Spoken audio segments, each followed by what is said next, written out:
Panel es patrocinado por Banco del Austro y Zurich Seguros. Muchas gracias por hacer este espacio posible. También quería comentarles que este panel se realiza gracias a la plataforma de colaboración y videoconferencia Cisco Webex, comercializada por Incomex del Ecuador. Damos inicio a este panel. Doy la bienvenida a Ricardo Dueñas, CEO de Grupo Ecos. Bienvenido, Ricardo. Buenos días, Cristina. Qué gusto estar aquí para este EcoCIO Panel número 39 y empezar el año no sin antes desearles que este año sea un año nuevo, distinto, lleno de bendiciones para todos los que nos siguen, para todas las personas. Ojalá que este año podamos realmente ir retomando la normalidad de una forma responsable, ir retomando también la normalidad en los negocios, abriendo la economía. Es muy importante que los negocios empiecen a funcionar, que la economía empiece a tener esa dinámica con la finalidad de que no se pierdan más puestos de empleo, que no se vaya a parar, que la economía no se siga contrayendo, que esto nos brinde la oportunidad de tener un futuro mejor. Se nos viene un año difícil, un año donde tenemos que escoger un nuevo gobierno, también de una forma muy concienzuda, pensando bien en qué hacemos cuando tomamos esa decisión de votar por alguien. Y lo que sí decirles es que tenemos que poner de parte y poner una actividad sumamente positiva, una actividad ganadora. Quien no tiene esa actitud y que no tiene esa forma de ver las cosas, siempre vamos a tener que trabajar con lo que hay, no con lo que se quisiera tener. Eso es una utopía, eso no existe. Van a haber problemas siempre, pero también van a haber oportunidades y también hay cosas muy lindas. Esto que nos ha dejado la pandemia tiene unos aprendizajes maravillosos también, así es que invitarles a ver las cosas de esa manera. Es por eso que desde ECOS hemos tomado la decisión de empezar este nuevo año con un tema es interesante, un tema que todos nos estamos preguntando de forma permanente. No es que los negocios disruptivos, los temas de innovación, los temas de creatividad son una cuestión que vienen ahora por la pandemia, porque a veces se empieza a pensar que todos los modelos de negocios se están repensando y solo se piensa en la pandemia, y eso tampoco es correcto. Los negocios se han venido repensando en el tiempo. Siempre las personas que han sido exitosas y los negocios que han sido líderes y las personas y los negocios que han marcado ese ejemplo han sido quienes permanentemente se cuestionan las cosas, quienes hablan de eso, de salirse de la caja, de cuestionarse las cosas, de si estoy siendo exitoso en mi negocio, si es que esto que hago de esta manera lo puedo hacer de una manera diferente, cómo promuevo en los equipos de trabajo que tengo que las cosas se hagan de una forma más eficiente. Por ende, esa eficiencia tiene que tener una trazabilidad con la innovación, hacer cosas nuevas, hacer cosas que sean efectivas, pero que también se puedan monetizar, que sean prácticas, que sean útiles. ¿Cómo analizo ese mercado? ¿Cómo voy viendo? ¿Cómo me pregunto permanentemente? ¿El mercado sigue siendo el mismo? ¿El mercado está evolucionando? ¿Las personas van cambiando? ¿Las generaciones son distintas? ¿La generación de los baby booms es la misma que los de los millennials o luego de los centennials? ¿O qué es lo que está pasando? ¿Puedo seguir vendiendo los mismos productos? ¿Puedo seguir vendiendo los mismos productos de la misma forma? ¿O tengo que entrar en procesos que sean de alta innovación y de alta disrupción? ¿Qué entendemos por disrupción? Disrupción entendido como esa interrupción súbita de algo. Son ese cambiar modelos de negocio que en un momento determinado se hacían de una forma y ahora se hacen totalmente diferente. Como ejemplos, pongamos, por decir algo, el caso del Circo du Soleil, ¿por qué no decirlo? Cuando esto vino a revolucionar toda la industria de los circos, de la mano de esa gran metodología de cambiar negocios con curvas altas de diferenciación, escrito por Kim y René Melbourne, ese libro que yo siempre lo recomiendo, que es Blue Ocean Strategy, donde la cuestión básica, el concepto básico era migrar de ese mercado donde todos son tiburones, unos se comen a otros y donde los negocios y los modelos y las propuestas de valor son entendidas muy parecidas, sin generar esa diferenciación. Y el Circo du Soleil mostró que se puede generar una industria distinta que no existía, cambiando, por ejemplo, de un modelo de circos nómadas que existía permanentemente, un modelo de bajo costo, ese modelo donde íbamos con los niños, que era más enfocado en los niños y no era un multitarget más de edad, que era básicamente teníamos trapecistas, no estaba conectado con la sostenibilidad porque veíamos cómo se maltrataban los animales y muchísimas cosas de esos. Y el Circo Soleil empezó a contratar gimnastas olímpicos, temas temáticos, con mucha creatividad, con mucha proactividad en la producción, unas producciones monumentales diferentes, generó circos estables en Canadá, luego también en Disney, después en Las Vegas y así en otros sitios, también otros que son itinerantes, pero nos demostró cómo se puede hacer una arte diferente y otro tipo de negocio, y así han ido cambiando. Vean ustedes el éxito disruptivo que ha tenido Apple, el éxito disruptivo que ha tenido Tesla, cambiando incluso la forma de cómo veía la electricidad Tomás Alva Edison, migrando a lo que es una electricidad entendida de otra manera, generar todo esto de los autos autónomos que ahora van a ir cambiando la forma, la mentalidad. Ahora uno no va a necesitar seguramente en el futuro tener 4 autos en la casa, sino la gente va a tener un solo auto, autos que no contaminan, autos eléctricos de una capacidad enorme, etcétera, y así otros negocios. Entonces, para tratar esto, para ver cómo hacer estas cosas posibles, cómo enfrentar esto, hacerse preguntas. Seguramente como empresario se han reflexionado sobre si su empresa es exitosa o no. Mi empresa es muy exitosa, no necesita cambiar, necesita modificar. Los consumidores no tienen otra opción sino comprar este producto con esas mismas características. ¿Cómo se hacen las entregas de las cosas? Vemos cómo cómo ha cambiado las cosas de la entrega, veamos cómo ha cambiado la industria de Horeca, por ejemplo, de restaurantes, donde antes se entendían los restaurantes como un sitio muy tradicional, donde uno iba, etc. Ahora, con las plataformas tecnológicas que han generado una disrupción enorme en el delivery, veamos Rappi, veamos Globo, Uber Eats, etcétera. Vemos cómo ahora existen estas dark kitchen que producen servicios y que uno ni siquiera les ve y que están produciendo muchos dólares y generan una dinámica distinta en esa industria.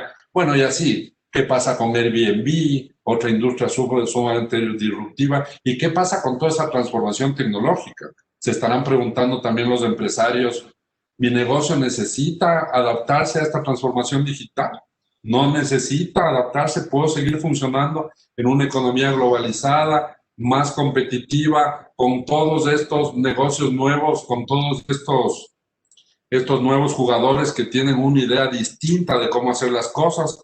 Me adapto, cojo la delantera en estas cuestiones, cómo genero estos laboratorios de innovación al interior, cómo promuevo. Una de las cosas, ya para dar la bienvenida a los participantes, que siempre me pregunto, y en las conversaciones que tengo este privilegio de poder de partir con CEOs como ustedes y con los CEOs principales del Ecuador, siempre es la discusión de cómo promover esa innovación, porque todo el mundo habla de innovación, de disrupción, pero el rato que se entra a ver los modelos y ver cómo se promueve en la gente la creatividad, cómo se tolera esa posibilidad que existe de fracaso muchas veces en sacar adelante proyectos, cómo se promueven los pitch competitions internos al interior de las organizaciones, cómo se premian en la parte cualitativa y cuantitativa con la remuneración variable o con otras cuestiones cualitativas,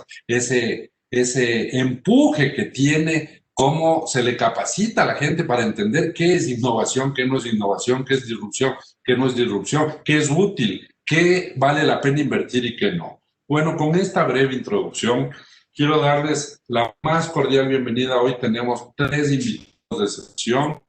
Tenemos a Eduardo Isurieta. Eduardo, es un gusto siempre tenerte acá. Salud S.A. es una empresa, para quienes no la conocen, aunque es una empresa evidentemente muy conocida, es una empresa de Grupo Futuro, es una empresa que yo reconozco como muy exitosa, tiene un modelo donde siempre está permanentemente innovando. Hemos visto cuál ha sido su transformación en los últimos años. También una empresa que ha pasado dificultades en el tiempo, tanto con su CEO anterior como con Eduardo. Hemos tenido oportunidades de conversar de momentos difíciles, momentos en que hubo que tomar decisiones, cambiar modelos, reconcebir la propuesta de valor, entender el mercado de otra manera para poder salir adelante. Pero hoy día es un referente, es una empresa líder en el mercado de medicina prepagada y hace cosas muy interesantes. Este último lanzamiento que tuvieron de Vitality, etcétera, también ha pegado muchísimo. Así es que bienvenido, Eduardo. Tenemos también la participación de una mujer muy destacada en los negocios, a Mónica Heller. Tengo el gusto de conocerle también. Mónica viene trabajando muchísimo en industria de Oreca. Ellos tienen hoteles, centros comerciales, algunas inversiones bastante interesantes. Y por último, también a un personaje que no necesita mayor presentación, pero perdón, creo que tengo un poco de interferencia con el audio de Víctor Muñoz. Perfecto. Bueno, decía que con Víctor no necesitamos mucha presentación, es un personaje público, un personaje que viene de la comunicación, que nos ha hecho vibrar en muchos mundiales, que ha sido un líder en lo que es comunicación deportiva, pero que al mismo tiempo que ha sido un comunicador exitoso, ha sido un empresario exitoso también. Él tiene varias plataformas de comunicación, tiene Vito TV, tiene algunas iniciativas que han empezado a ser muy importantes, y también viene de una familia muy vinculada con la industria del banano. Tuve el gusto de conocer a su padre, creo que Vito es tercera generación, son bananeros de la provincia son de la provincia del Oro, de Machala, y básicamente muy exitosos en lo que es Acor Banec. Así es que, Vito, también nos vas a compartir desde tu perspectiva como empresario el día de hoy, cómo has construido, y es un gusto tenerte porque eres de esos empresarios muy disruptivos, que vemos permanentemente cómo están haciendo cosas nuevas, sobre todo en la parte digital, tienes una gran presencia, etcétera. Entonces, dicho esto, vamos a comenzar con Eduardo. Eduardo, quisiéramos que nos pongas en perspectiva, ¿qué es para ti? ¿Cómo le meten pasión a este tema de la innovación, de la disrupción? ¿Es un driver fundamental? ¿Cómo generas este compromiso en el equipo? ¿Cómo han construido un modelo de negocio?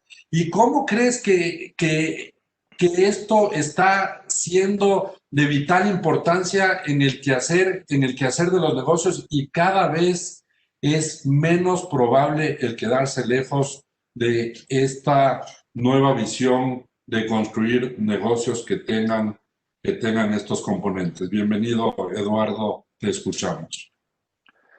Gracias, Ricardo, gracias a Ecos, y para mí es un honor compartir este panel con ustedes, con Vito, con Mónica, así que muchas gracias por la invitación.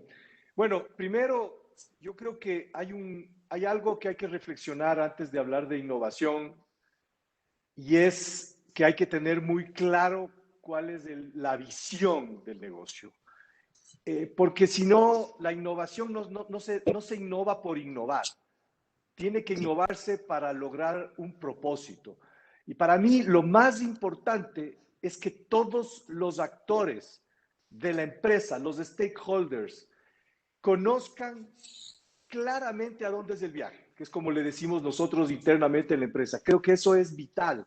Y aunque parece algo obvio, muchas veces no sucede eso. No todos los actores de la organización conocen exactamente y con claridad absoluta a dónde nos estamos yendo, cuál es el propósito de la organización, cuál es esa visión de largo plazo. Entonces, eso es para mí lo más importante porque eso es lo que no cambia, uno no cambia la visión. Y luego, en el camino para lograr esa visión, uno va adaptándose, va innovando.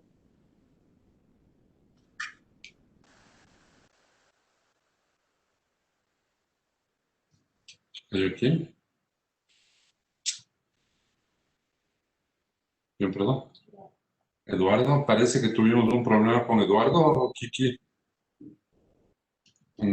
Qué pena. Bueno, mientras estamos, Mónica, si quieres complementar, por favor, lo que estábamos hablando. En tu criterio, Eduardo estaba hablándonos de este concepto de mantener lo básico, que es esa visión de largo plazo, y cómo todos los stakeholders, entendiendo stakeholders por los colaboradores que tienen, los accionistas, los clientes, etcétera. Entonces, ¿cómo logramos que esto funcione de una forma estructurada, que sea permanente y sea creíble y algo que fomente este tema, Mónica? Muchísimas gracias por la invitación. Un lindo año para todos, con mis mejores deseos. A ver, yo creo que el manejar una empresa tiene muchas dimensiones. Creo que tú tienes un día a día que implica manejar el bus, ¿no es cierto? Las cosas prácticas, resolver problemas, pagar las cuentas, encontrar proveedores, etcétera, etcétera. Esa es una dimensión del negocio.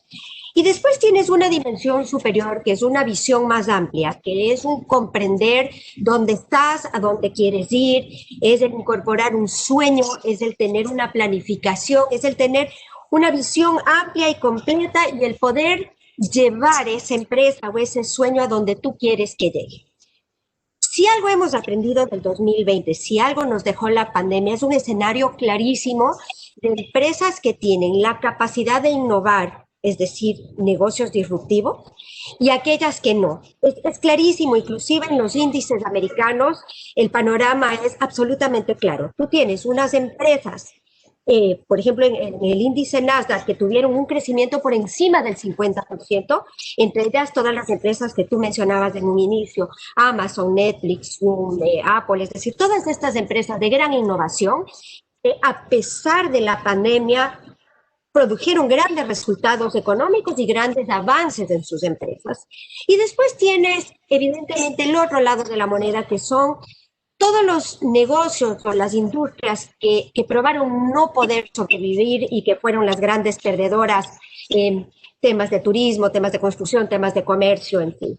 Entonces el aprendizaje está clarísimo y creo que lo que viene de aquí en adelante en gran parte estará determinado, por supuesto, por un tema de incertidumbre, de pandemia, de vacuna, pero paralelamente por un gran tema de innovación, de satisfacer los nuevos apetitos, de comprender el nuevo comportamiento del mercado y de poder acomodarse a esa nueva demanda de cualquier manera. Es decir, la disrupción no necesariamente es un producto nuevo, puede ser una forma creativa o novedosa de distribuir ese producto, como demostró Amazon, puede ser un esquema de financiación, puede ser un esquema de entrega a domicilio, como tú bien mencionabas, ¿no es cierto? Uber Eats, Grubhub. O sea, hay tantas formas de ser disruptivo, de ser innovador, de presentar un nuevo valor, un nuevo componente que a tu público, que a tu mercado le haga inclinarse para comprar o consumir tu servicio o tu producto. Y creo que el gran reto de los CEOs, de los empresarios hoy en día es precisamente eso, es entender con toda claridad cuál es su mercado, cuál es su producto y generar un nuevo espacio. Es decir, yo creo que, como tú bien decías, competir por clientes es una forma de trabajar, pero generar nuevos nichos donde tu oferta de valor crea un propio mercado independiente donde tu público es leal a ti porque le estás ofreciendo algo fabuloso, diferente y único, es una manera muchísimo más segura de hacer negocios, que tiene sus retos sin duda. No es fácil porque si no lo haría todo el mundo, también es clarísimo, pero que ese es el gran aprendizaje del año vivido, también está claro. Excelente, Mónica. Concuerdo contigo. Vito, ¿cómo ves tú desde la industria? Cuéntanos cuáles han sido, yo digo que los empresarios para tener esta capacidad de disrupción tienen que ser traviesos. Cuéntanos cuáles han sido o sea, traviesos en el buen sentido, ¿no? Entendiendo que son travesuras racionales, ¿no? Bien medidas, bien fundamentadas, con una planificación, entendiendo cuál es ese propósito que Eduardo ya lo citaba, entendiendo esto que bien Mónica hace alusión, que básicamente la disrupción no solamente es crear nuevos productos, sino generar nuevas formas de hacer las cosas, porque a la final hay muchas cosas que están descubiertas, pero hemos visto cómo ha cambiado la dinámica, veamos el Nasdaq, veamos Dow Jones, etcétera. Podemos ver que las empresas que más valor tienen no son las que tenían más valor hace 20, 30 años, donde veías un General Electric, por ejemplo, una empresa tradicional del siglo anterior que hacía ciertas máquinas, turbinas, etcétera, encabezando las listas. Ahora ves a un Apple, a un Amazon, ves a un Tesla, ves a otro tipo de negocios.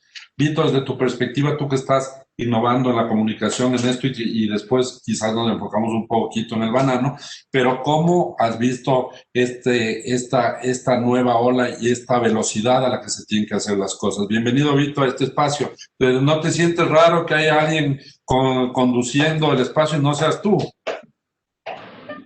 Muchas gracias, Ricardo. Saludos para Mónica, igual para Eduardo. Has conseguido algo que por primera vez lo voy a hacer. Hablar como empresario. Ha sido siempre mi estilo, el perfil bajo como empresario, absolutamente bajo. Yo diría cero.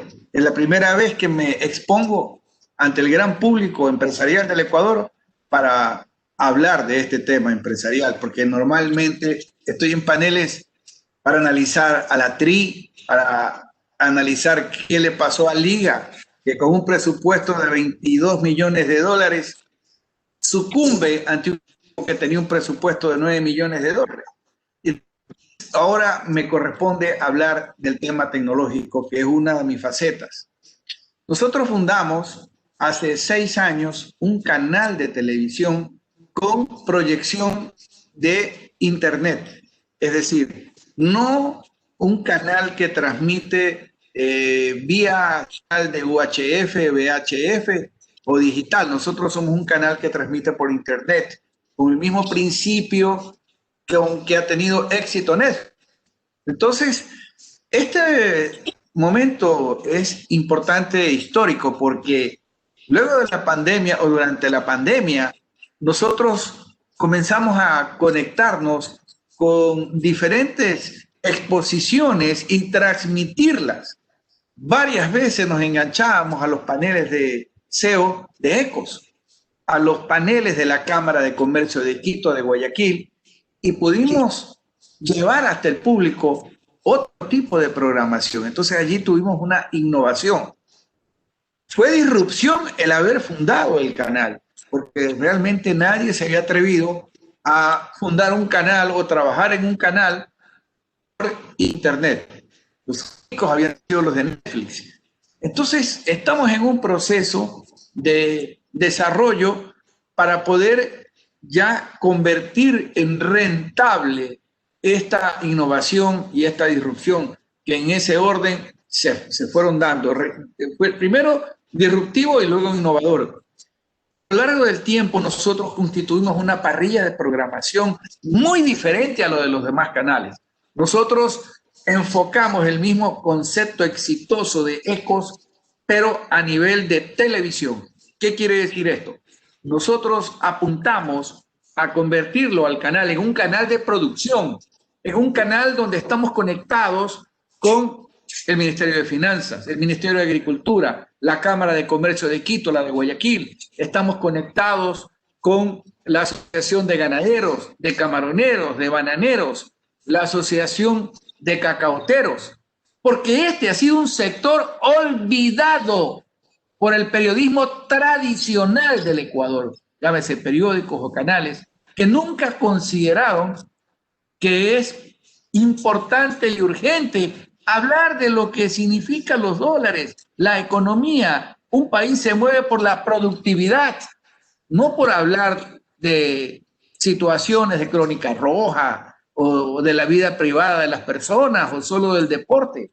Entonces nosotros dimos un giro y cuando muchos creyeron que el canal iba a ser deportivo, se equivocaron totalmente. Nosotros de deporte tenemos un 25% apenas, pero el resto tenemos tecnología, tenemos programas dedicados a todo lo que son los emprendedores, que nadie los ha tomado en cuenta. Tenemos programas dedicados a la transmisión de información y ruedas de prensa que dan todos los núcleos de producción del Ecuador, costa y sierra. Transmitimos los macro eventos que se dan en Quito, en Guayaquil, en Manta. Entonces, fue algo realmente distinto a lo que es una programación de un canal de televisión. Y le damos muy fuerte también a la tecnología. Apple lanza un producto, transmitimos en vivo el lanzamiento. Nuestra programación, el 90% es en vivo y en directo. Que ayer hubo un incidente en el Capitolio, en vivo la conexión. Que en una hora da una rueda de prensa el señor Rodrigo Paz para anunciar que Esteban no va a seguir en vivo. Que luego la Cámara de Comercio de Guayaquil va a lanzar el famoso debate entre los candidatos desde el centro de la Universidad ECO, en vivo y en directo. Todo lo hacemos en vivo gracias a esta innovación tecnológica de ser un canal que transmite vía Internet. Vito, tú acabas de decir algo muy interesante. De hecho, uno de los principales capitales de por qué Apple se ha posicionado y dentro del desarrollo de nuevos productos, una vez que desarrolla el iPhone termina siendo un desarrollo no de un smartphone de última tecnología. Lo que está atrás de eso es que es un smartphone, sí, de última tecnología, pero que tiene que se parece a un computador personal, que hace un convenio y facilita el hecho de que todos los desarrolladores de las apps, en esas un Netflix, desarrolladores de apps de cualquier tipo, llámese Trivago, los que están en hospitalidad, los Airbnb, las plataformas tecnológicas, etcétera, puedan estar alrededor de un teléfono con esta conectividad que tú dices. Sí, yo tengo que reconocer cuando tú me contabas hace años de esta gran idea y tú decías, tenemos una gran posibilidad ahora de generar un nuevo nicho llevando la información y contenidos distintos a una gran audiencia que está muy desinformada en ciertos temas. Sí, podríamos pensar que el futuro seguía siendo solo la televisión abierta, pero eso ya las plataformas nos han demostrado que no es así y que existe forma de generar negocios disruptivos, etcétera. Desde Ecos permanentemente lo estamos haciendo. Ahora, nuestra capacidad de producción multimedia es bastante alta y en la parte digital estamos ahí. Volvemos con Eduardo. Eduardo, parece que tuviste un pequeño inconveniente, así es la ley de Murphy, así es que bienvenido nuevamente. Tú nos estabas contando, te quedaste en la parte de que la innovación no tiene que ser porque sí. La innovación tiene que ser parte de una forma de vida, pero dentro de un plan trazado, dentro de un plan que persigue un propósito, una meta y que tiene un largo plazo. Eso nada más para que tú sigas con tu explicación, Eduardo. Sí, gracias, Ricardo, que sí, lamentablemente tuvo un problema. Bueno, sí, yo creo que es importante esa claridad de la visión, porque cuando uno tiene claro a dónde es el viaje, que es lo que comentaba hace un momento, uno se busca la manera de llegar. Cuando uno tiene claro el sueño, uno busca la manera de llegar y busca la manera de enfrentar los obstáculos que se presentan. Siempre se presentan obstáculos de todo tipo. Se presentan obstáculos porque el mercado cambia, porque se produce una pandemia, porque los clientes quieren cosas distintas, porque las regulaciones cambian, etcétera, etcétera, etcétera. Entonces, lo más importante desde mi punto de vista para empezar el tema de la innovación es tener claridad de hacia dónde estamos yendo. Y cuando existe esa claridad y la pasión para llegar a ese gran objetivo, uno se busca la manera de innovar y de avanzar y superar esos obstáculos. Ahora, una situación que enfrentan las empresas que es bien complicada es algo que Clayton Christensen, que es un autor muy famoso que murió justamente hace un año, él escribió un libro que se llama El dilema del innovador.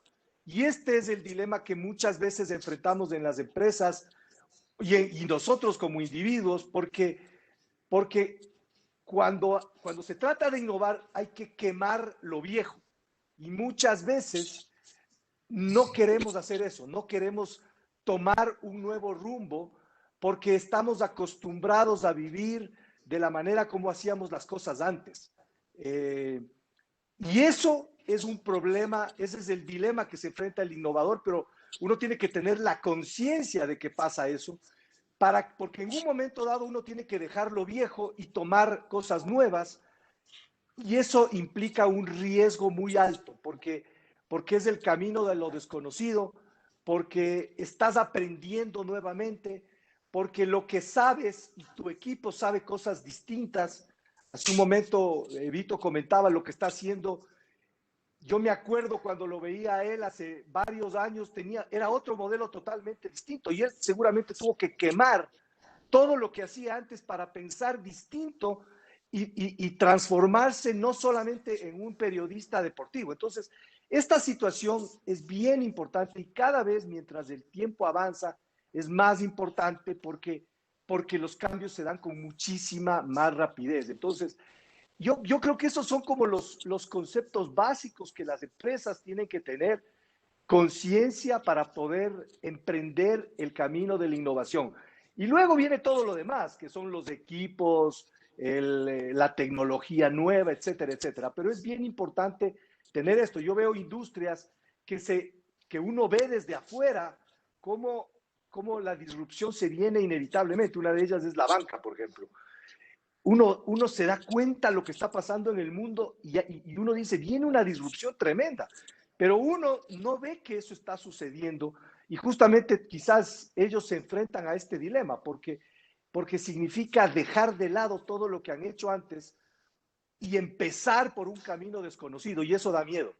Y por eso también para la innovación y para explorar esos caminos diferentes se necesita tener valentía porque hay mucho riesgo y por lo tanto la probabilidad de fracaso aumenta. Y no es fácil, porque no es solamente una persona la que toma esa decisión, es toda la organización. Entonces, es los stakeholders, los accionistas, los directivos, todos tienen que estar de acuerdo con tomar un nuevo camino. Entonces, para mí, esos son los temas, los desafíos más importantes que uno enfrenta y luego empieza todo ya el trabajo, no le quiero llamar operativo porque es muy complejo, pero al menos cuando uno ha superado esto ya puede continuar inventando, pero es difícil y más todavía en un país como el nuestro, porque además tenemos una cantidad de situaciones complicadas, la economía, la política, que a uno de por sí la innovación es más compleja, porque el ambiente en el que nos movemos es distinto y es muy complicado, pero ese es el ambiente que estamos desde hace 30 años o que siempre hemos vivido. Por lo tanto, creo que hay que tener esa claridad de visión para complementar, para resumir, pero también la pasión para enfrentar todo esto. Oye, Eduardo, me acabas de dar una clarísima visión de las cosas con este sector que mencionaste de la banca, que lo conozco más o menos de cerca, venimos investigando mucho con Ecos qué sucede en ese sector y pues no quiero dejar de decir, sí, es un sector que tiene varios desafíos y que ahí la disrupción, la innovación, la transformación tecnológica, etcétera, estas instituciones se ven abocadas. ¿Y por qué se ven abocadas? A ver, veámoslo en contexto. Primero, por la cobertura. Veíamos cómo hace muy pocos años la bancarización era pequeñita. No podían llegar simplemente a cubrir los sitios más remotos. ¿Y por qué no podían llegar? Porque no existía conectividad. Ahora existe conectividad. ¿Y quiénes eran los que llegaban a esos sitios a dar cobertura y poder prestar dinero? Los agiotistas, los famosos churqueros, etcétera. Entonces, con esto, los bancos han aparecido, el tema del Banco del Barrio, del Banco de Guayaquil, Banco del Pichincha tiene esta otra iniciativa, creo que se llama Mi Vecino, otros bancos tienen iniciativas de este tema.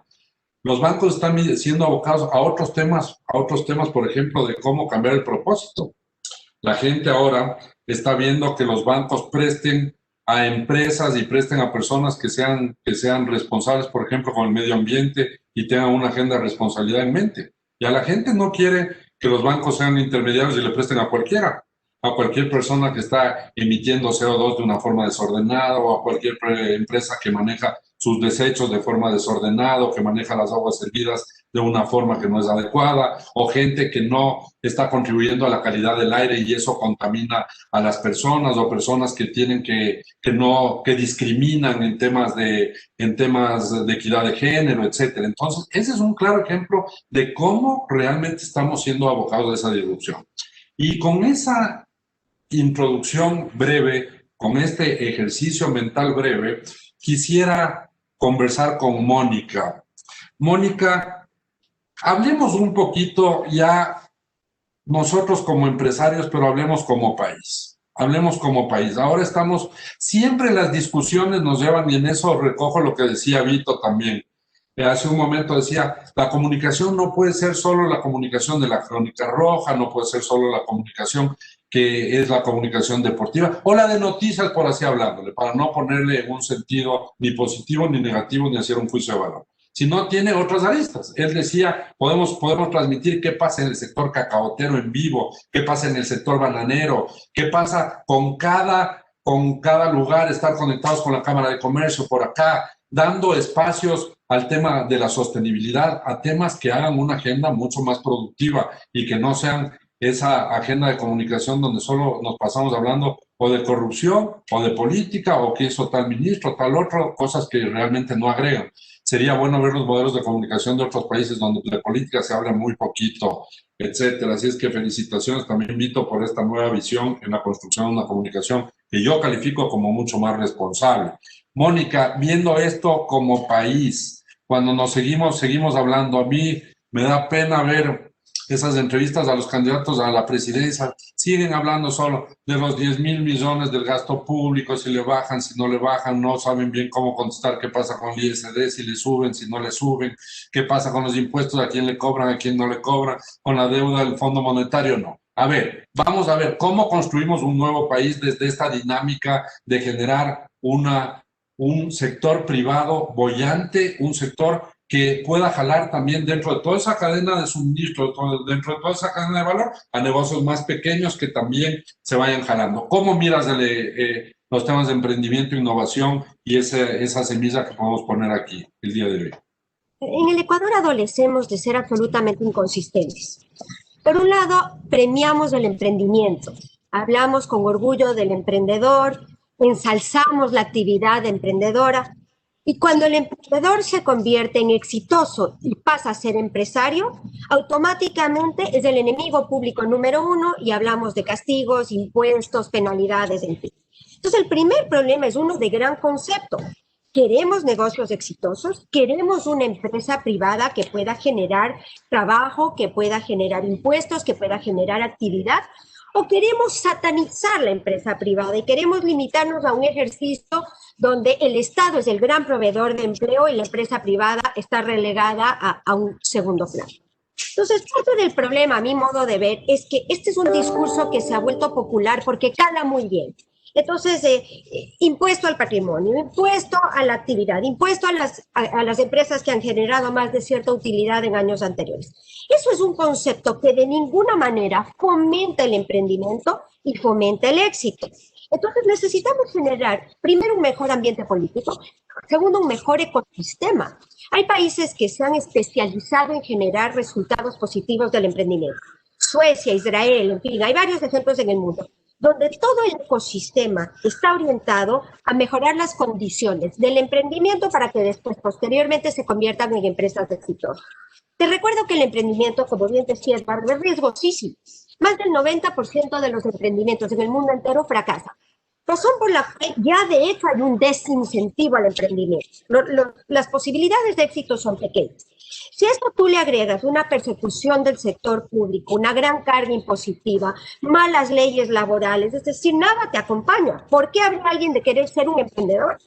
Entonces hay que entender esto con una visión más amplia, hay que generar una conversación que sea menos castigadora, un entorno político que no tenga como enemigo al empresario y empezar a generar mejores espacios. Hoy tenemos grandes problemas en el Ecuador. Mira, 7 de cada 10 personas no tienen empleo en el Ecuador. Si estamos realmente pensando en solucionar el tema del empleo, tenemos que permitir que la empresa privada haga lo que tiene que hacer para que pueda fortalecerse y generar empleo nuevamente. La empresa tiene la posibilidad de ser un gran contribuyente impositivo, pero si no genera actividad y no genera utilidad, no hay contribución impositiva. Entonces, si realmente como país queremos cambiar este sistema, queremos mejorar las condiciones de empleo y queremos generar una posibilidad más grande de éxito para el sector privado, lo primero que tenemos que cambiar es el discurso. Tenemos que dejar de satanizar a la empresa privada, tenemos que dejar de convertirla en el enemigo, que es un gran enemigo a nivel de campaña electoral, es que es un discurso que encanta, ¿no es cierto? Siempre hay que tener un enemigo. Y desafortunadamente el chivo expiatorio se ha vuelto la empresa privada. Si buscamos hacer cambios desde ahí, tendremos algunas cosas interesantes que enfrentar. Las condiciones que tiene hoy en el Ecuador es una actividad inmobiliaria y de construcción con un decrecimiento del 40%. Una actividad hotelera con un decrecimiento del 70-80%. Una actividad comercial con un decrecimiento del 30%. Tenemos problemas grandes, problemas serios, problemas profundos que demorarán muchísimos años en recomponerse. Si el Estado lo puede hacer por sí solo, yo no creo, no lo veo probable. Entonces, aquí estamos hablando primero de subsistencia, de preservar estructuras que ya existen, de preservar plazas de trabajo, de mirar a los nuevos retos del futuro precisamente con innovación, disrupción, cambios profundos y con una situación política que a mi modo de ver es preocupante y no genera confianza y no genera motivación de inversión. Mónica, Vito, a ver, aquí tú acabas de dar en el clavo en algunas cosas. La parte, cuando hablamos del concepto de disrupción, ¿qué significa? Evidentemente significa romper, una ruptura de algo. Y más aún cuando las cosas se están haciendo mal. Yo voy a citar 3 cosas fundamentales que yo creo que demandan una disrupción como sociedad, entendiendo ya no de los privados públicos, sino como sociedad. La primera, para pasar a Vito y a sus opiniones al respecto que son importantes. El tema laboral, decía Mónica, tenemos un empleo pleno nada más de 3 de cada 10 ecuatorianos. Eso quiere decir que el modelo está fracasado. Ese modelo laboral hay que coger, botar a la basura y generar otro nuevo. Porque no puede ser la peor precarización de un país es tener 7 de cada 10 ecuatorianos que no tienen un empleo, que no tienen seguridad social, que no está en capacidad de tener reparto de utilidades de los trabajadores, que no está en capacidad de tener una jubilación patronal, etcétera. Entonces hay que decir las cosas como son, eso hay que botar a la basura y hay que reconstituir una flexibilidad laboral diferente que deje y permita que esos emprendimientos no tengan esa tasa de mortalidad, que ese capital extranjero realmente esté con opciones mucho más claras de venir, etcétera. Punto 1. Punto 2. El tema de la política. Hay que coger y botar a la basura el esquema que tenemos para elegir dignidades. ¿Cómo puede ser posible que tengamos 16 candidatos en la papeleta y que de los cuales 13 de ellos no sumen ni el 4% a la votación? Es un absurdo total. O sea, ni siquiera deberíamos tener el tiempo los ecuatorianos para oír las propuestas de un candidato que no tiene ninguna posibilidad. Porque es una estupidez total coger y decir que se les va a dar el espacio por igual a todos los candidatos cuando tienes un esquema perverso que tiene, repito, 13 candidatos que no representan a nadie. A nadie. Porque tener 4% entre todos sumados son unos perfectos irresponsables. Siquiera de presentarse, deberíamos, con decirles que ya les estoy extrañando a los partidos políticos, y qué pena que hayamos terminado en esto, pero al régimen de partidos políticos creo que era mejor que el que tenemos ahora. Pero en fin, esa es la segunda. Y la tercera, el tema, para ir con Vito, el tema de la disrupción, el tema de competitividad. ¿Qué está pasando? Antes hablábamos de generar valor agregado, de no hacer solo solo banano, no solo hacer los commodities, etcétera, sino generar productos que tengan mayor valor añadido, etcétera. ¿Qué vemos con competitividad? También es un factor crítico. Estamos dolarizados y tenemos un salario mínimo que es mucho más alto. El de Colombia es $250, el de Perú $250. Aquí superan los $400 solo el salario. Si le sumas todo el resto de cosas que tienen, se vuelve un país muy poco competitivo. Entonces son cosas que hay que arreglar, son cosas que tienen que ser estructuralmente arregladas. Pero sin embargo de eso, Vito, también existen los empresarios que pese a todas estas cosas, sí salen adelante y construyen buenos negocios. Vito, tienes la palabra. Voy a ser crudo, pero con la frontalidad que me caracteriza, voy a definir en el año 2005, que falleció mi hermano y me tocó hacerme cargo de una empresa. La primera frase que escuché luego de que veía que quemaban llantas porque no estaban contentos con el precio de la caja de banano, la frase impactante, cruda: el gremio de las prostitutas es más unido que el gremio de los bananeros. En el año 2005 escuchaba eso. 15 años más tarde, eso tomó un giro.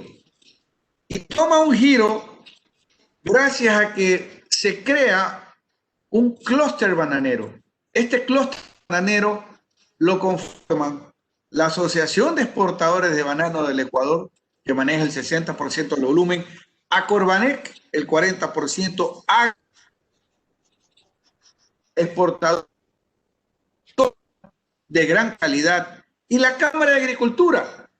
Entonces, estos cuatro entes se unen y por parte tenemos un ministro de Agricultura que tiene muy experiencia en el área banana. Eso coadyuva a que se vayan resolviendo algunos problemas que en otra época hubiera sido el punto final para la producción y exportación del banano, porque este clúster bananero enfrenta los problemas de mercado, que son, primero, en la época de la pandemia, se redujeron los precios internacionales de los contratos que tú ya habías firmado con los importadores de diferentes continentes.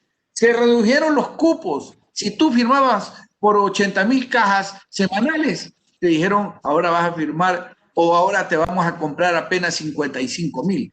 Dificultad en el tema del transporte, porque la crisis de octubre, cuando hubo esta rebelión que fue destruyendo nuestra querida capital, que hubieron problemas en Guayaquil, en todos lados, complicó la logística de transporte de las cajas por las carreteras.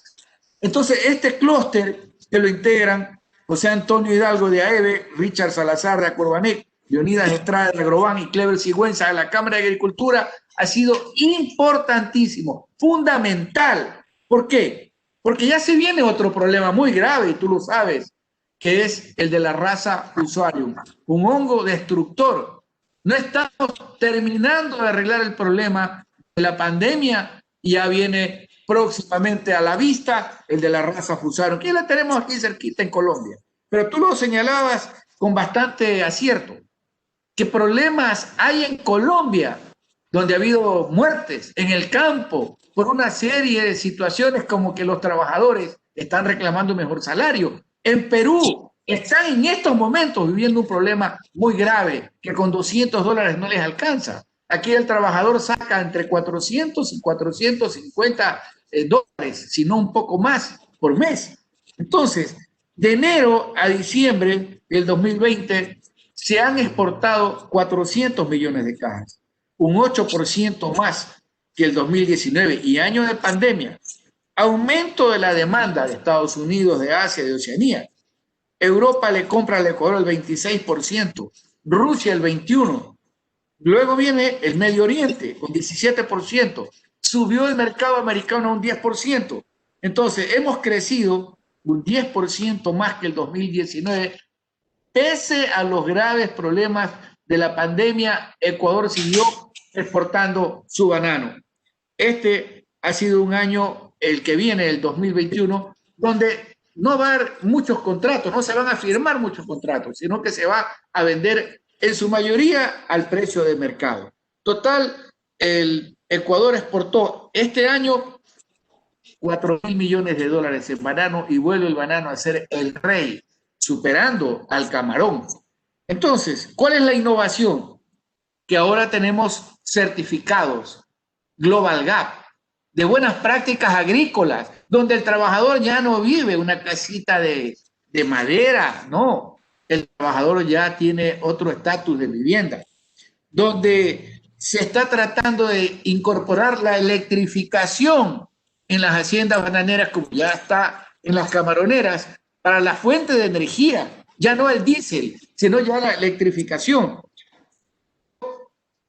Algo muy importante, la capacitación.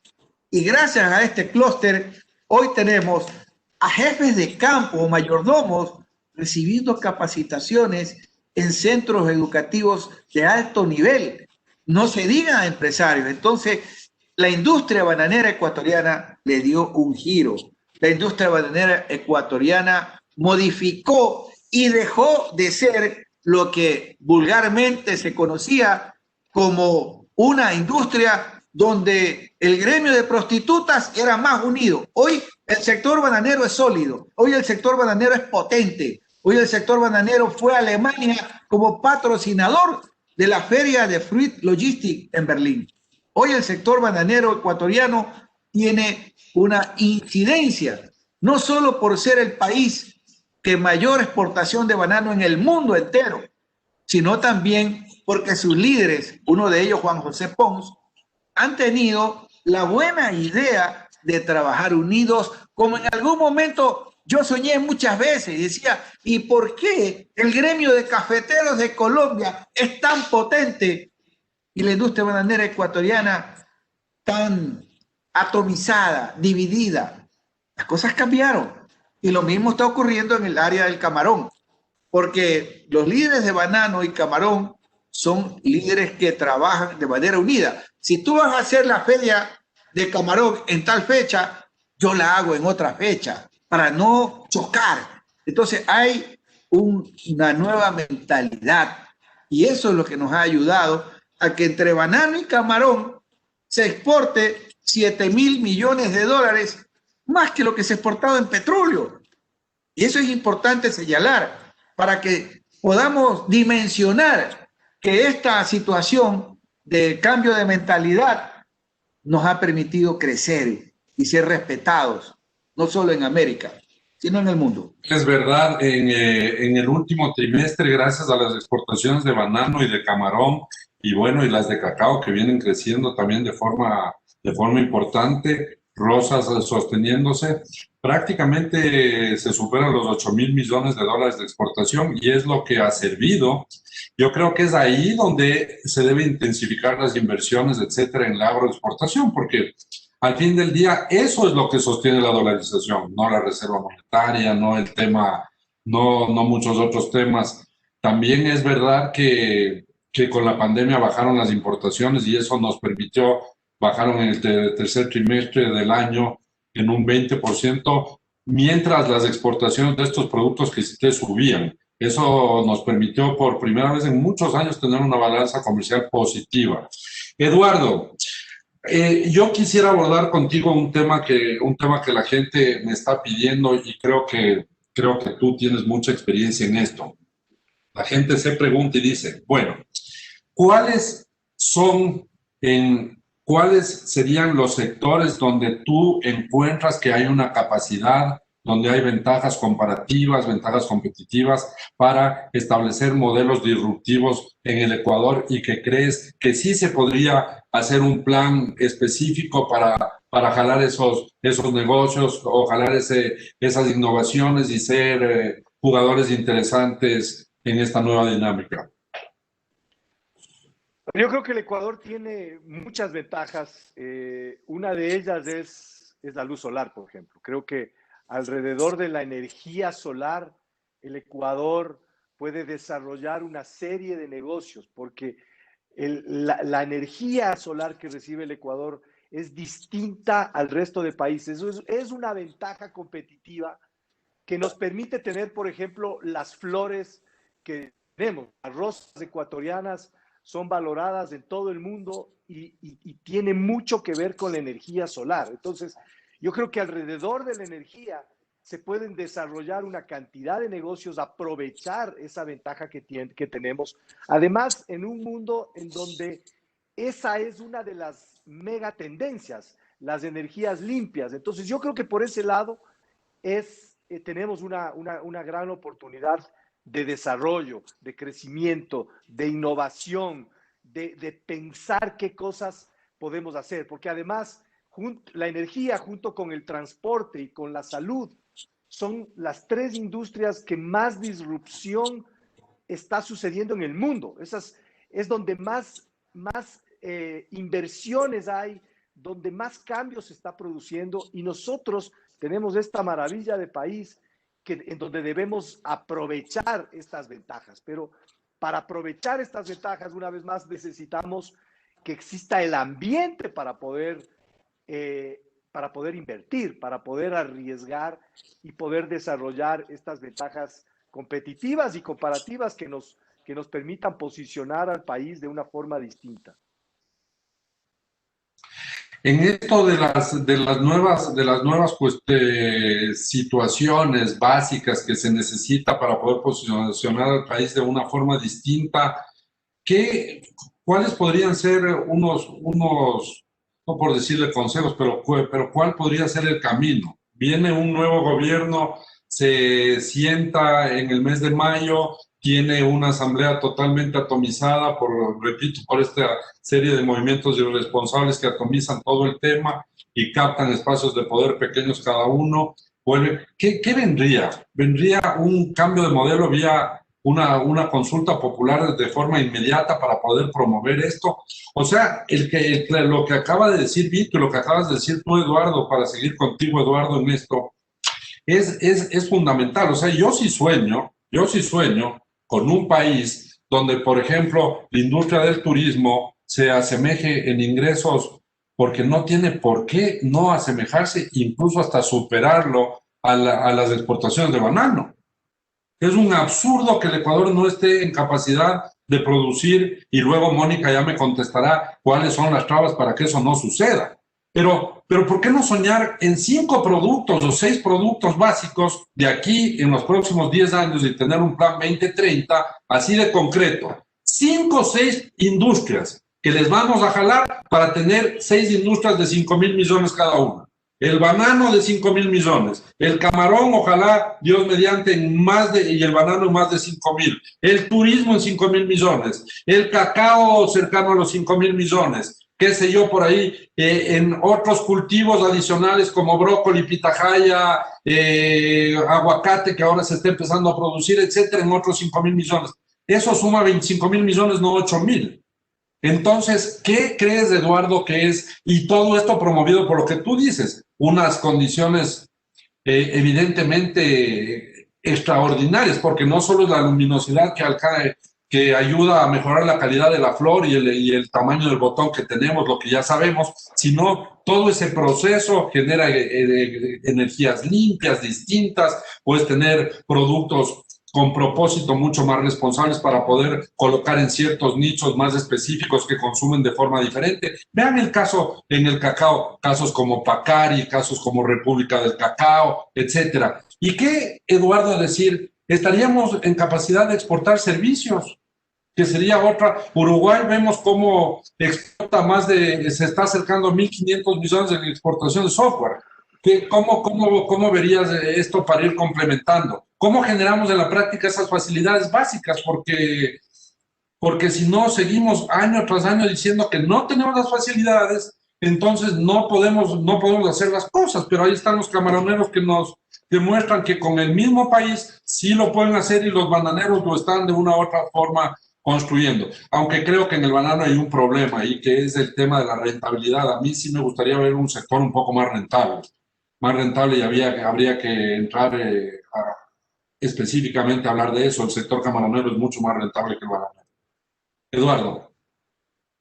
Gracias. A ver, yo creo que a pesar de la pandemia y a pesar de las dificultades que ha vivido el Ecuador, muchas industrias, muchos aspectos muchas áreas de la producción del Ecuador han crecido y eso demuestra el espíritu que tenemos para seguir superando problemas, superando obstáculos. Lo que a mí me encantaba y me sentía inmensamente orgulloso al ver cómo las exportaciones no petroleras han crecido en este periodo de pandemia. Eso es un símbolo muy potente de lo que somos capaces de hacer.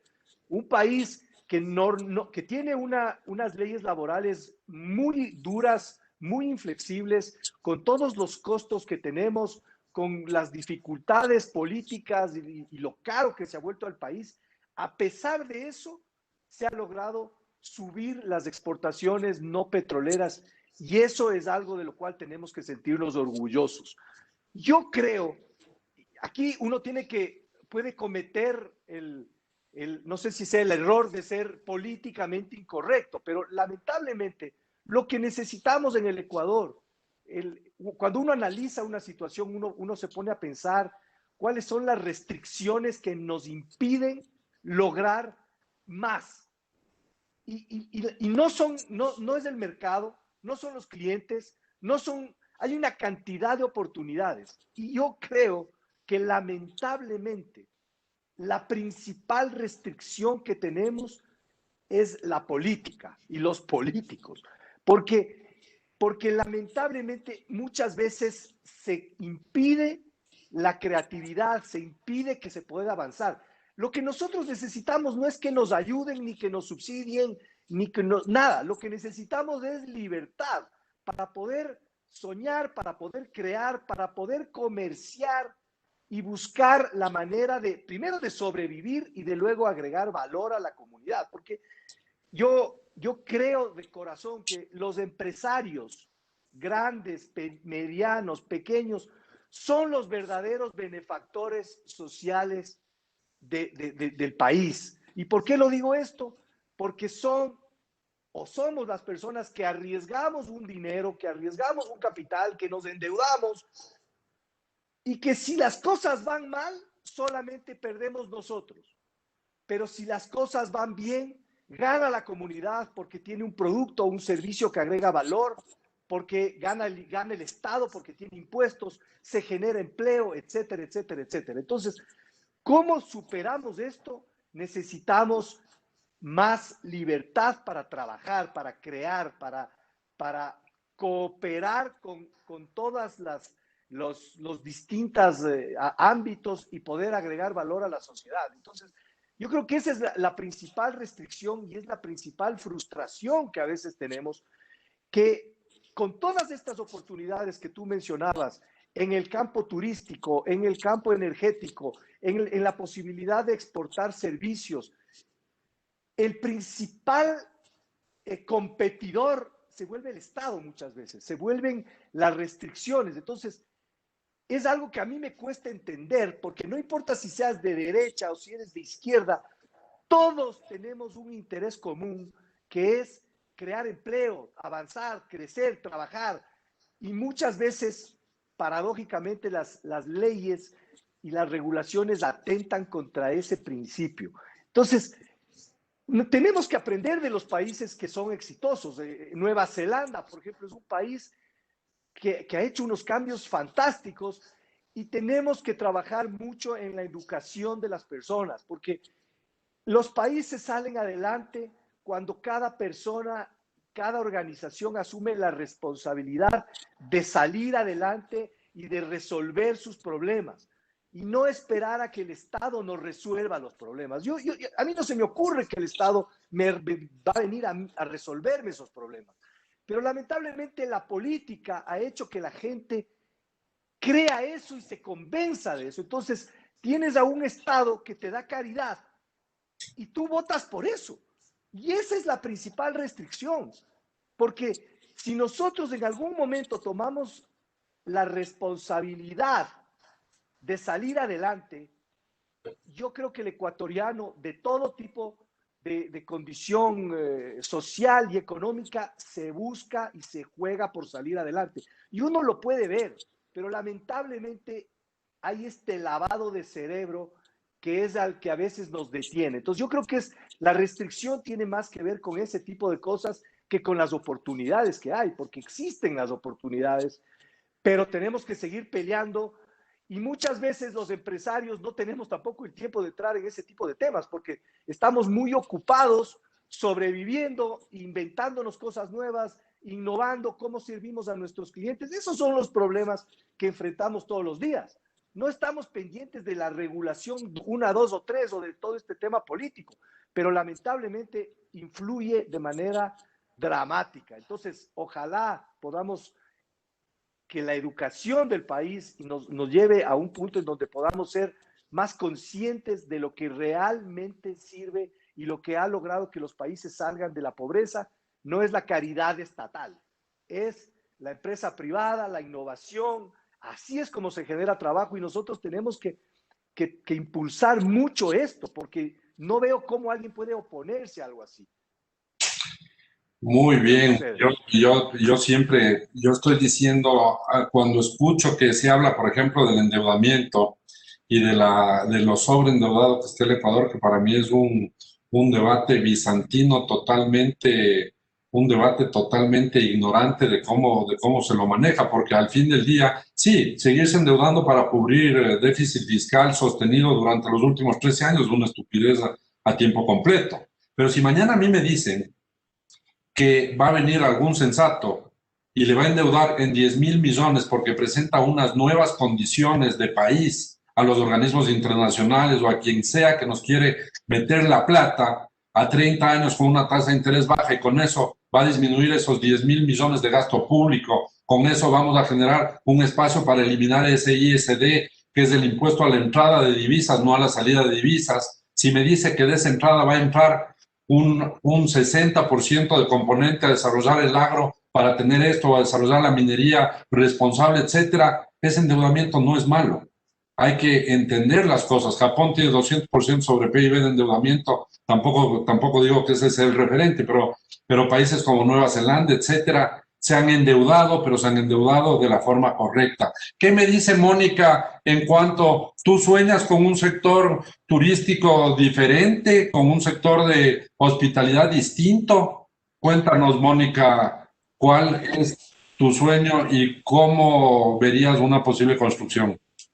Yo creo que el tema del turismo es un tema interesante porque el ingreso del sector es un ingreso transversal que repercute a todos los miembros de la sociedad y debería ser una política de Estado, debería ser una prioridad de Estado, pero desafortunadamente no lo ha sido. Además, el turismo requiere de una actuación complementaria entre ciudad y país, es decir, tiene que estar de acuerdo los organismos para que sea bueno para el país y sea bueno para las ciudades. Y lamentablemente en Quito, por ejemplo, no ha habido, a mi modo de ver, un buen approach al tema turístico. Yo creo que hay que sincerar los números, porque uno de los grandes problemas que tenemos es que los números con los que trabajan los organismos públicos no son discientes de la realidad. Es decir, no es lo mismo aquel migrante que vino a visitar a su familia y le ponen el sello en el aeropuerto que aquel que de verdad vino a pasear al Ecuador y se constituye en un turista. Entonces, para poder tomar decisiones y para poder hacer análisis inteligentes y poder tomar las medidas adecuadas, hay que sincerar y transparentar los números. Hay que generar unas políticas de Estado. Y hay que entender que primero no somos únicos en el universo, porque el tema turístico tiene un componente emocional muy grande. Si tú vives en cualquier parte del mundo y tienes 2 semanas de vacaciones, porque ese es en realidad el comportamiento del 80, del 90% de los turistas. Por supuesto tienes otro tipo de viajes, tienes viajes de convenciones, viajes de eventos, pero el turismo de aventura, el turismo de conocer, es un turismo que tiene 2 semanas, 3 semanas de vacaciones al año y tiene el mundo entero para decidir a dónde va. Como tú bien decías, Ecuador hoy es un país caro, entonces no es un destino desde ese punto de vista tan atractivo y es un destino que compromete terriblemente la calidad del viaje. Tenemos restricciones de horario de funcionamiento. ¿Qué turista en el mundo quiere no poder salir el lunes o el domingo o el martes a tomarse un trago? A él le da igual qué día de la semana es. le da igual. Mira lo que ha pasado, por ejemplo, en el sector de la Mariscal en Quito. El sector de la Mariscal tenía 10.000 camas hoteleras. Era el destino turístico número 1 de la ciudad por excelencia, porque tenías un gran mercado artesanal, una ventana importante a la artesanía, al arte, a la música quiteña. Tenías toda una vida nocturna interesantísima de bares y discotecas que finalmente alargan la pernoctación promedio del turista. El turista, cuando está en un destino, quiere conocer los destinos en el día y salir en la noche. Esa es la vocación del turista. Cuando tú matas toda la actividad nocturna con una serie de medidas restrictivas, cuando tú restringes una zona lúdica como la Mariscal hasta acabarla, la han ahorcado a tal nivel que hoy no queda nada. ¿Qué interés puede tener un turista en quedarse más de 1 o 2 noches en la ciudad si no tiene absolutamente nada que hacer? Y en los países de al lado, como yo te decía, porque mientras nosotros retrocedemos 20 años, los otros avanzan 20 años, entonces la diferencia son 40. Tú tienes un país como Colombia que ha generado una gran actividad nocturna. El slogan hoy de Colombia es: el riesgo es que te quieras quedar, y su gran claim to fame es Andrés Carne de Res, que es un destino de comer y bailar con 2.000 sillas. Entonces nosotros hemos perdido la noción de lo que es un buen destino turístico.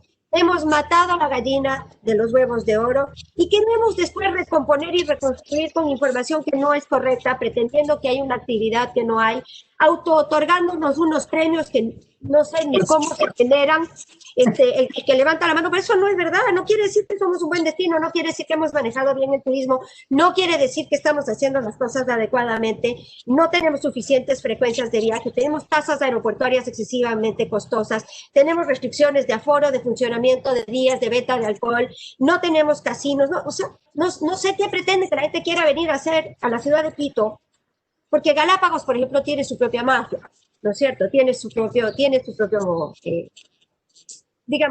atractivo.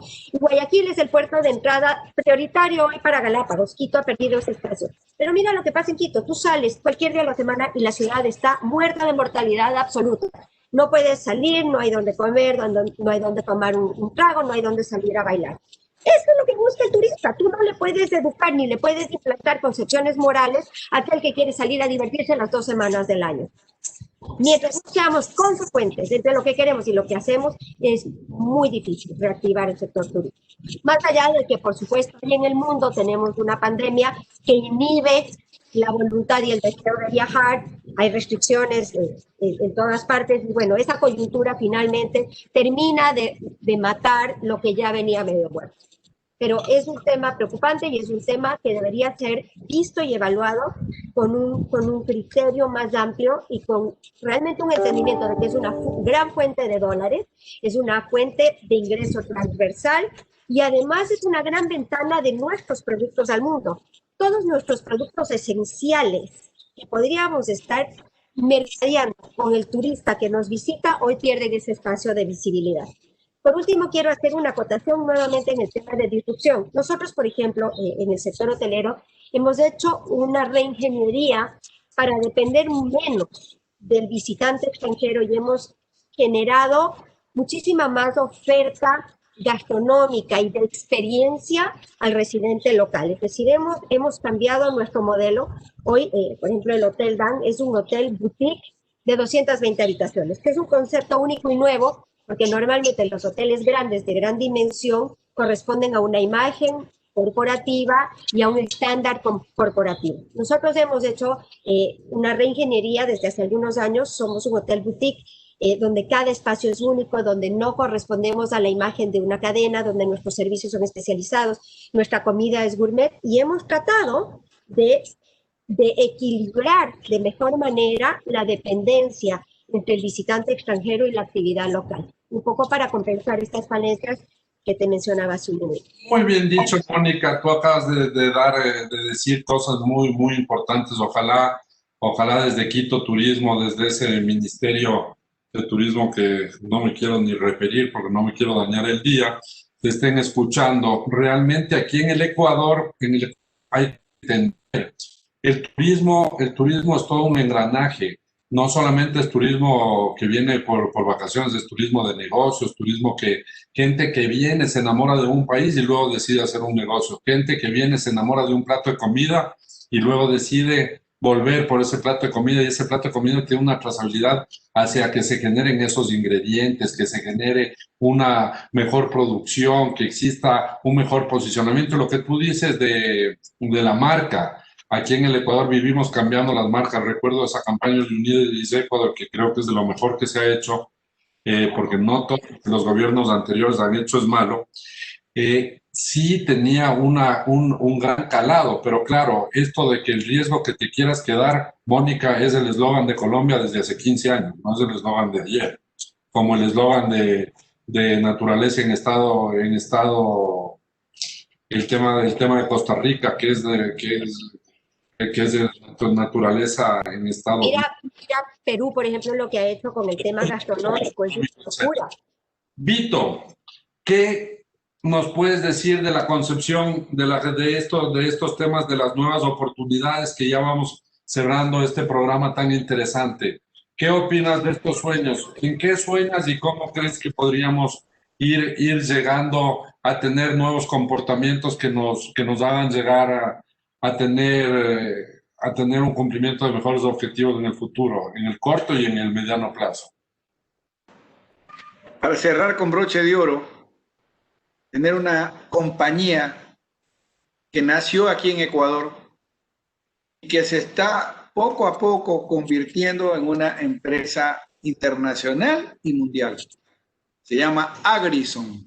¿Cuál es el concepto de Agrison? Compañía fundada, mentalizada, ideada por Luis Fernando Hidalgo. Mira, esto es algo genial. La definición de Agrison la dio el diario El Universo. Agrison, el Amazon del agro. El Amazon del agro.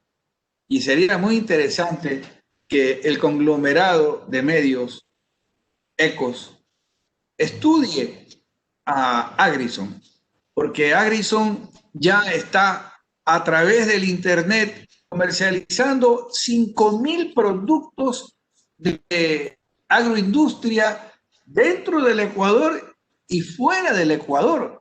A Agrison le están comprando de la parte norte de Sudamérica y de Centroamérica y posiblemente ya hasta de Europa.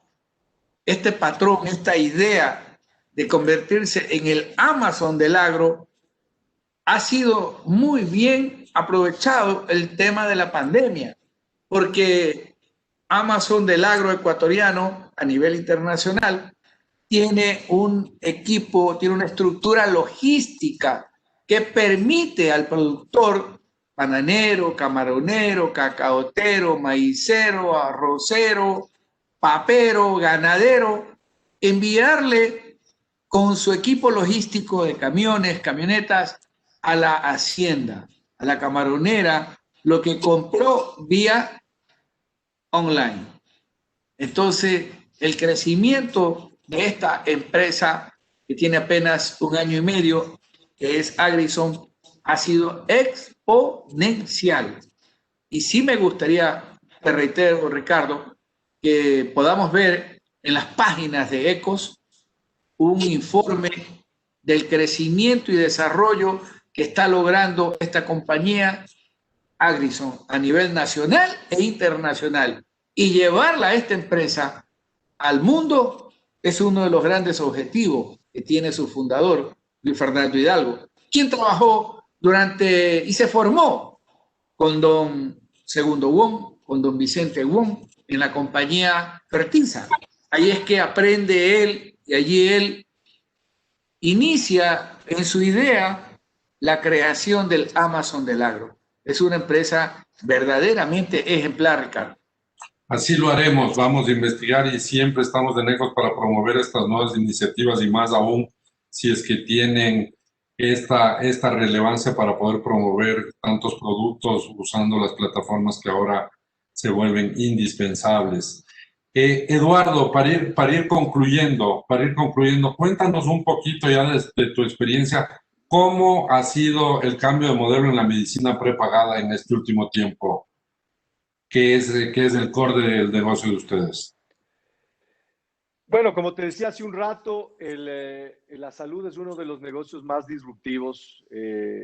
las empresas de medicina prepagada, de seguros médicos, hemos tenido que hacer muchos cambios tecnológicos y hay algunas nuevas tecnologías que están llegando con mucha fuerza. Una de ellas es la telemedicina, por ejemplo, que hay una cantidad de plataformas y de tecnologías que están permitiendo que podamos acceder a servicios de telemedicina y que si te pones a ver puedes incluso tener, se volvió mundial esto, porque tú antes te ibas a un médico físicamente y tu ámbito de acción o hasta donde podía llegar era básicamente el Ecuador. Ahora tienes unas plataformas que te permiten conectarte con todo el mundo y puedes tener acceso a medicina mundial de una manera mucho más fácil. Entonces, ese es uno de los desafíos que estamos emprendiendo para cómo conectar a nuestros clientes con ese nivel de atención médica. Ese es uno de los desafíos, obviamente, atender a todos nuestros clientes sin que tengan que acudir a las oficinas ha sido otro desafío que hemos tenido que desarrollar, porque parte de nuestro modelo de negocios antes era vía lo que nosotros le llamamos vía reembolso, es decir, la gente hace sus gastos médicos y luego nos va a dejar las facturas para los reembolsos, pero con todo el tema de la pandemia hemos tenido que desarrollar actividades que tienen que ver con temas digitales para que los clientes no tengan que movilizarse y todo pueda mandarse de manera virtual. En el caso particular de nuestra empresa, nuestro propósito es lograr que nuestros clientes estén más sanos. Empezamos con nuestro proyecto de Vitality hace justo un año y medio aproximadamente. Estamos muy contentos con cómo ha ido decantando este proyecto y cómo hemos ido avanzando. Cada vez tenemos más gente enganchada, haciendo ejercicio, moviéndose y obviamente generando y estando más sanos. Y en este año vamos a lanzar la segunda fase que tiene que ver con la nutrición. Es decir, que los clientes nuestros tengan acceso a una mejor nutrición, a precios distintos que les permitan acceder a comida de mejor calidad, comida más nutritiva, que puedan con eso mantenerse sanos. Y el proyecto, el concepto que tenemos es, como los clientes están más sanos, nosotros le devolvemos a los clientes en premios y en beneficios lo que nos ahorramos por sus ventajas en la salud. Entonces, estamos trabajando mucho en eso con este proyecto de Vitality que como te digo, ha tenido un éxito extraordinario en este año y medio que vamos con él. Es una plataforma absolutamente digital y en este año vamos a lanzar esta segunda parte que ya incluye temas de nutrición y es algo que vamos a seguir avanzando en el tiempo porque no se puede acabar. Entonces, esos son los desafíos que estamos enfrentando y que creo que quien lo haga mejor es el que mejor se va a posicionar. Un tema también que es bien importante y estamos viendo es que la pandemia cambió muchos esquemas. El tema hablamos mucho de las leyes laborales, pero si te pones a ver, tú ahora puedes tener acceso a conocimiento y a la participación de personas que están en el mundo entero y que pueden aportar a la compañía. Entonces, eso también nos está ayudando mucho a mirar las cosas desde diferentes perspectivas. Así que estamos en camino y avanzando. Así es, bueno, no me queda más que decirles, bueno, antes que nada, por esto de nutrición, solamente les cuento, hablando de disrupción, nosotros con un socio dentro del grupo empezamos un proyecto bastante disruptivo que algunos deben conocer y quienes no lo conocen les invito, se llama Protein. Protein es un proyecto, hemos abierto ya 3 tiendas, tenemos 2 tiendas en Guayaquil, una en La Piazza, otra en el Batán, otra en el Chaquiñán, aquí en Cumbayá. Desarrollamos un propuesta de valor de cafetería, es como un Starbucks, pero totalmente saludable, healthy 100%. Ahí no vas a encontrar productos con azúcar, todos nuestros productos son gluten free, no tienen harinas saturadas, los productos tienen proteína para recuperar el músculo de los deportistas, etcétera. Así es que les invito, porque es un desarrollo bastante nuevo en el Ecuador que va con estas tendencias que Eduardo habla. ayudan definitivamente a mejorar los sistemas inmunes, etcétera. Bueno, no me queda más que agradecerles. Estoy seguro que darán mucho que hablar, Eduardo, Vito y Mónica, en el futuro. En los próximos años veremos cómo son de los empresarios que siguen siendo exitosos y cada vez les deseo lo mejor porque esa es la manera de seguir construyendo un país con gente como ustedes. Así es que mis más sinceras felicitaciones, sigan construyéndolo de esa forma. Y también agradecerles a todos quienes estuvieron conectados. Tenemos siempre cientos de personas que nos honran de estar conectados a este espacio y nos motivan a seguir. A la derecha van a ver ustedes una pequeña encuesta que siempre nos sirve de retroalimentación para que por favor la llenen y poder nosotros también tener los temas que ustedes quieren oír a futuro. Vamos a futuro a tener temas de minería responsable, vamos a hablar de algunos temas interesantes. No dejo de agradecer a Banco del Austro, a Zurich, Seguros por haber hecho siempre posible que estemos al aire el día de hoy, y agradecer también a la plataforma de colaboración y videoconferencia Cisco Webex, que permanentemente nos permite llegar con una plataforma de alta calidad y poder operar. Esos están representados por Incomex en el Ecuador, así es que muchísimas gracias.